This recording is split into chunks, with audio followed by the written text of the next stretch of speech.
মোৰ হিয়াৰ নঙলা মুখত এপাহ সপোনৰ কপৌ ফুলিব, হয়তো অহা বহাগতে ফুলিব। সুগন্ধি বিয়পি পৰিব চাৰিওকাষে। তোমাৰ বাবে সযতনে থৈছোঁ সেই সুগন্ধ, আৰু তুমি ভাল পোৱা এটি কবিতা।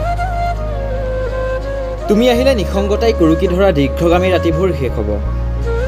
তোমাৰ পদধূলাই বুকুত সিঁচি দিব এশোটা উত্তপ্ত তেজৰ উন্মাদনা।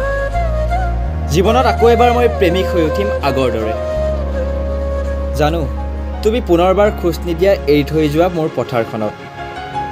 আকৌ এবাৰ পায়ো হেৰুৱাৰ আজন্ম অভিঞ্চা জাগি উঠে কলিজাৰ কোহত। সুবাসবোৰ বুকুত সাৱটি তেনেদৰেই পাৰ হ'ব বহু সেমেকা ৰাতি বিচ্ছেদৰ মালা গুঠি। আজন্ম প্ৰেমিক হ'ম একপক্ষীয়ভাৱে আগৰ দৰেই। কোমাল সান্নিধ্যৰ ক্ষণ আকৌ গণি গণি বিচাৰি ফুৰিম হেতেলিৰ একোণত খিৰিকীমুখৰ আজন্ম দৰদী প্ৰহৰী হৈ।